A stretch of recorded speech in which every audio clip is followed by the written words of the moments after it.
So you kind of talked about that difficulty of not being able to play in competitions. Were there some things that you learned about yourself during that time, or ways that you coped with that to help you stay focused and locked in during practice and that kind of stuff?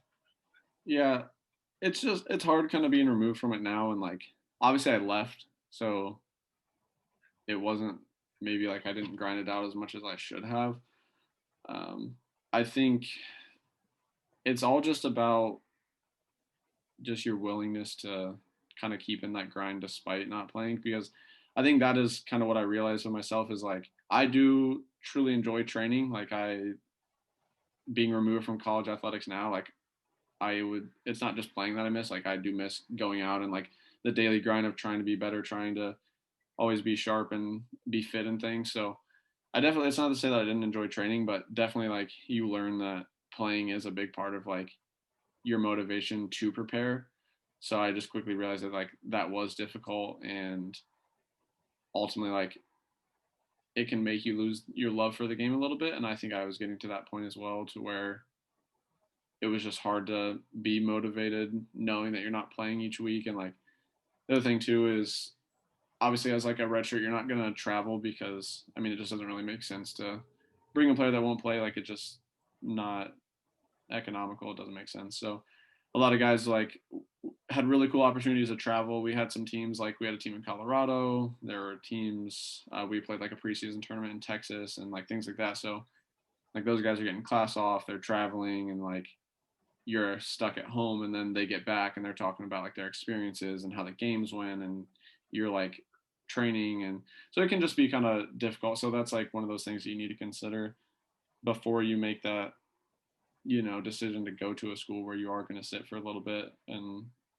if you want to, and then you're willing to kind of face that adversity, I guess. And then at what point did you think, okay, maybe I want to try somewhere else or go to a different spot, I guess, different college? Yeah, so like I said, the redshirt year was like just kind of difficult to take, because I realized like, okay, I don't really think that I am necessarily ready for this level like right now. And I had seen certain kids that were like in the program for a while and they still weren't getting like a ton of consistent minutes. And I just had to make that decision in my head, like, what am I going to look like in 3 years? Like, am I going to be at the level of this player that's getting 15 minutes a game, or am I good enough to be these guys that are starting? And I always like to think that if I would have stayed, I definitely could have gotten on the field. Like, I think that I could have played at least a little bit. I don't think that I would have probably started a whole lot or played super consistent minutes. And I think that was where I was like, I'd rather get consistent minutes and be more of like a influential player in the team, and definitely just like be competing for, you know, like conference awards and things like that. Cause that's what I was used to coming from a small town. And then, playing for my club team and stuff. So I think it's kind of what you're used to. Like I said, if you went to a pretty big high school and you played JV for 2 3 years and you got you grinded out for that varsity spot, and you are willing to do that, then I think some of those higher end programs are great for you. But if you're used to being like pretty good and you don't necessarily think you want to go with that playing time, that you got to consider that as well. But then obviously there's the kids that are sick and you can play as a freshman at D1 school. I saw it, like kids I knew were starting, and it happens all the time. So it's just, you have to self-reflect. You have to know if you're ready for it. Um, but yeah, I mean, those are my biggest takeaways in that regard, I think. Yeah, so after you kind of went through this whole process of deciding that, IPFW wasn't the place for you, what drew you to Manchester? How did you end up there, and why did you see that as a good fit? Yeah. So one thing that I haven't hit on, like I've been focusing mostly on soccer, but I did talk about, key points in a school is obviously schooling.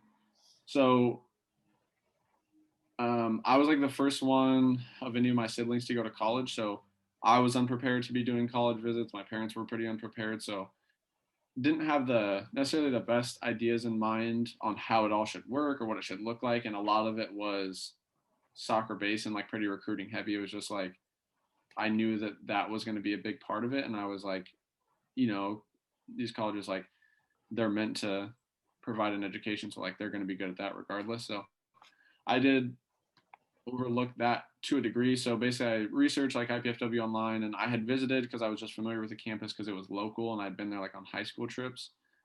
I regret not doing like an in-depth visit before like fully committing and like seeing what they could offer me as a degree program, because that was actually one of the bigger reasons I left. Like, obviously soccer I did want to play, but I started meeting with my advisor more frequently, and online they said that they had pre-physical therapy options, but when I got there I quickly realized that like it wasn't truly pre-physical therapy. It was either I could take a biology degree and apply, or I could take a psychology degree and apply.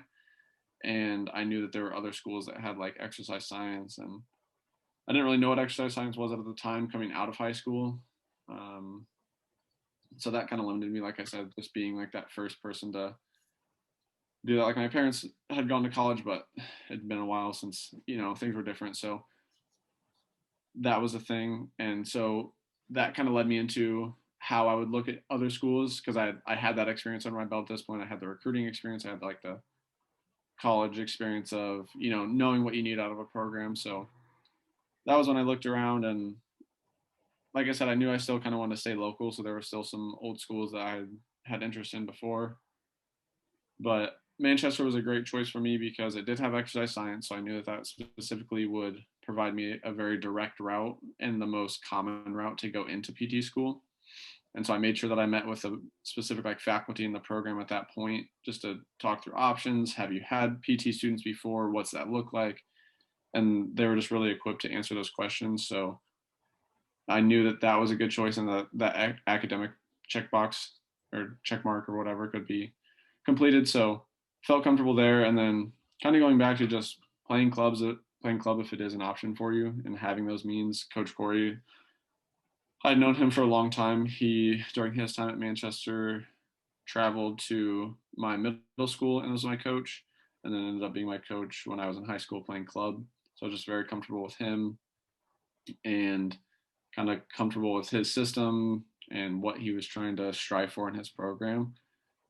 So that was where I knew soccer was going to be a fit as well. So I was just more calculated the second time around. I knew more of what to look for, and took some of the emotion out of it, where like, the D1 offer wasn't like it strikes you and you want to take it right away, and you'll kind of overlook things. So I think that was the biggest difference of the second time, was truly slowing myself down, doing the things I should have done the first time, ignoring level, but checking schooling, checking what's my playtime going to look like, what is the coach's philosophy and things like that. So Yeah, I think that's cool, because I know of people too that I played with in high school or younger even, where they went to a bigger school that they thought they could play at, and then there was maybe a coaching change, or they had an academic switch like you talked about, and then it's like, okay, well, now this isn't what I had in mind, and then they went to a different school and they found success. Or I even know a couple people who did it the opposite, and they was like, okay, I can move up a level here if I can, or whatever. So I think that's kind of interesting how it,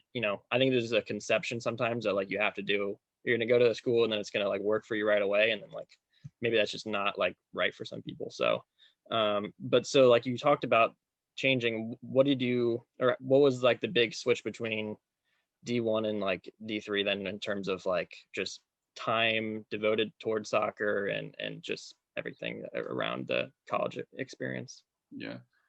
So I guess that's another thing to consider when you're picking level. So as a D1 athlete, you have a lot more emphasis on your sport. Obviously, you're still an athlete first, and they most certainly want you to succeed academically, because at the end of the day, they know that, you are trying to get a degree and graduate, but it's a lot more of a year-round time commitment. Whereas D3, there's a lot of built-in breaks. You are like forced time off throughout your off season, and your spring season's really limited. So like D1, you can play on multiple competition days. They probably have, I don't know specifically, but I'd say probably like 5 to 8 competition days where they're playing in the spring. So, and they can train a lot more. So it's definitely a bigger time commitment. It just kind of depends on what you're looking for. Whereas the D3 level, I mean, obviously you guys are familiar with it, but for those that watch and aren't necessarily as familiar, it's your season's pretty standard. It's going to look like any other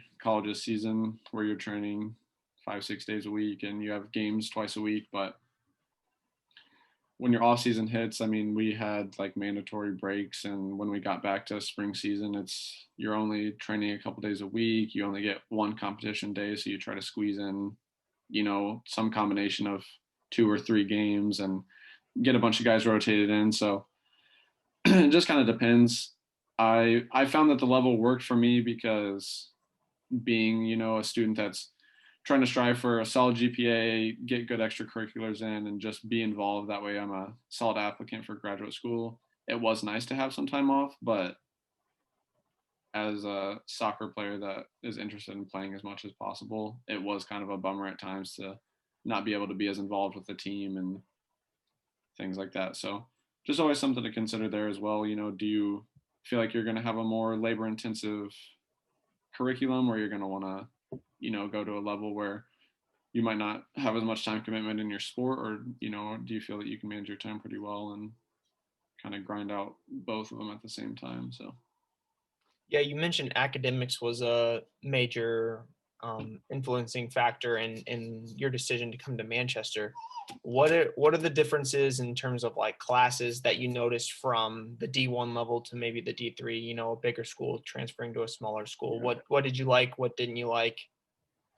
Yeah, so obviously like D1 schools naturally just tend to be larger schools. So that was another thing too. Like remembering back to my freshman anatomy class at PFW, it was probably, I can't remember exactly, probably around 200 students. Large lecture halls, not the best, relationship with your professors.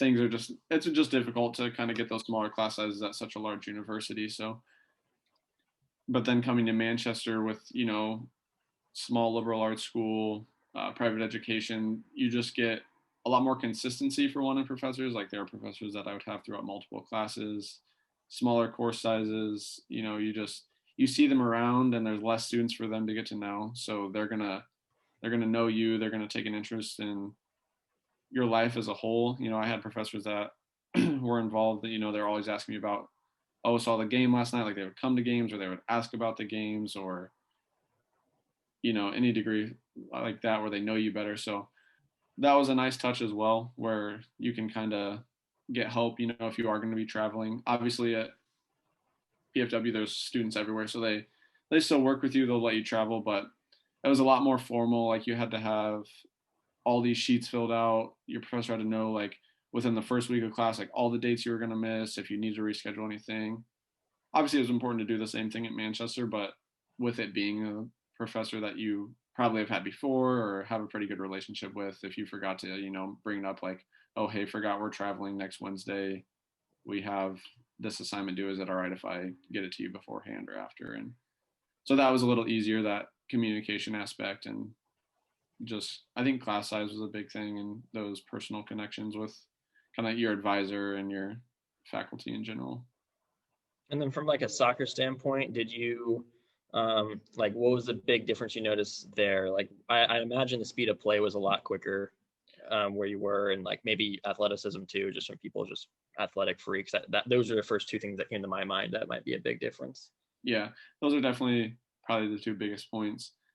I remember talking to Coach Beal about it, and he was saying, if you look like at D3, a lot of times you're going to see a kid that's either really athletic or really technical, but a lot of times not both at the level that we played at. And of course there will be. I don't want to take away from our level, because there are super talented athletes on our level, kids that most certainly could play Division I soccer. Like even within our conference, there have been kids that we had a West Virginia transfer. We had, like, I transferred. There's kids from other schools that have transferred, and so the talent like can be there regardless of the level of play. That's another reason that I would stray people away from thinking about just level. But like I said, sometimes teams are comprised of, they might either be more athletic, but you'll notice that either their touch struggles or their decision making or spacing and things like that could struggle, or, they are super technical. They read the game well. They're just not the best athletes. But at the Division I level, it's most certainly you have both.